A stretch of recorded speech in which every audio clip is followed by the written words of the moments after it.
तैयबा,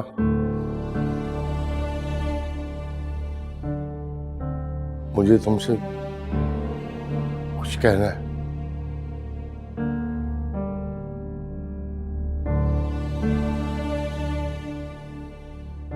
मैं बहुत शर्मिंदा हूं तुमसे।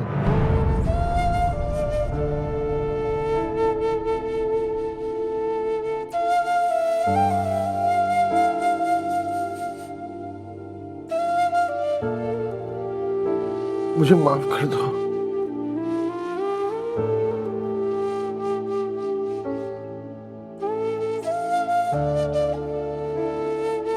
बहुत परेशान हूं मैं।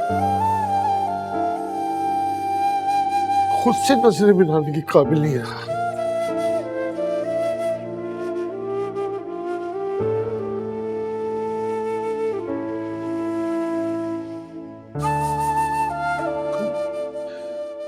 बेटी हो, मेरी औलाद हो।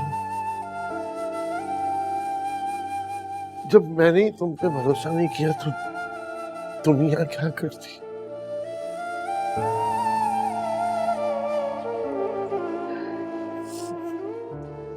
अफसोस की बात तो यह है कि आज भी आपने अपनी फूफी अम्मा की बात पे ही यकीन किया।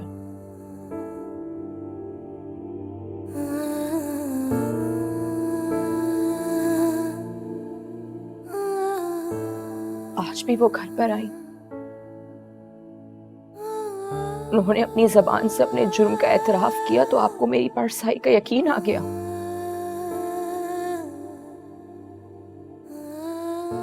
और जब मैं रो रो के अपनी बेगुनाही का बता रही थी तब मैं आपको झूठी लग रही थी।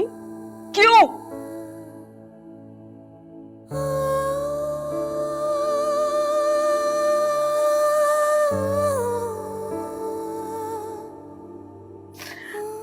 अजीब दुनिया का तमाशा है।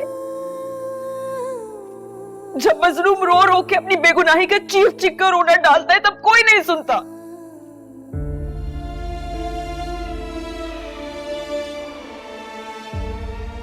लेकिन जब जालिम मायर अपनी जबान से अपने गुनाह का एतराफ करता है तो हर कोई बगैर एक लम्हा जाया किए उसकी बात का यकीन कर लेता है।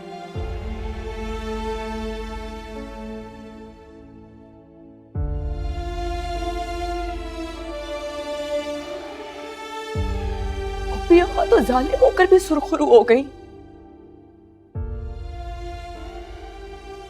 खुदा, मैं अब पप्पी अम्मा का नाम भी नहीं सुनना चाहता बेटी। मैं अब उनकी किसी बात का भी एतबार नहीं करूंगा जिंदगी भर।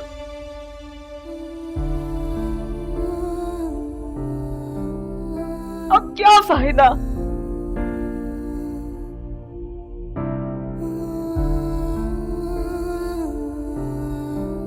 अम्मा ने तो सब कुछ खत्म कर दिया।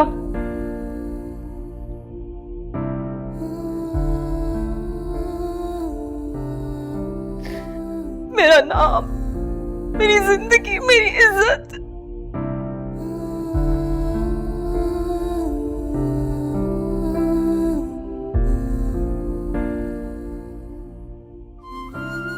अब बचा ही क्या है मेरे पास?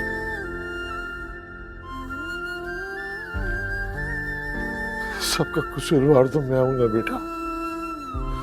अरे मैंने अपनी औलाद का भरोसा नहीं किया।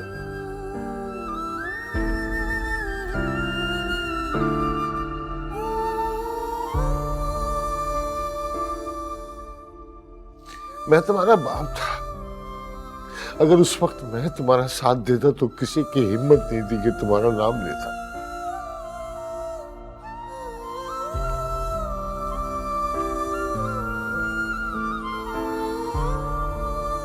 मुझे माफ कर दो।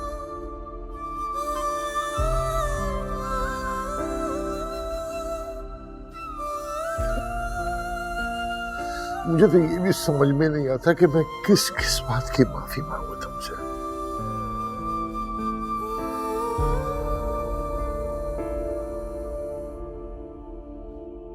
तुम पे लगे इल्जाम को सच मानने की माफी,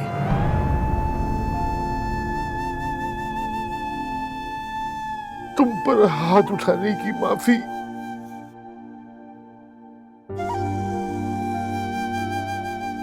तुम्हारी जबरदस्ती शादी की माफी, या तुम्हारी माँ के साथ की गई ज्यादतियों की माफी, वो भी मेरी वजह से बनी है।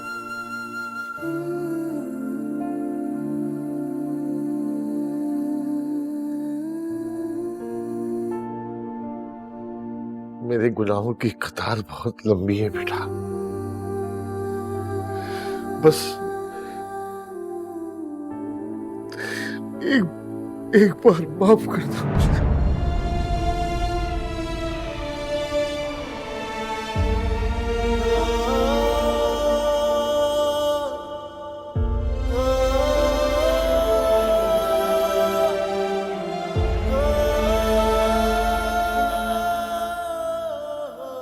एक बार माफ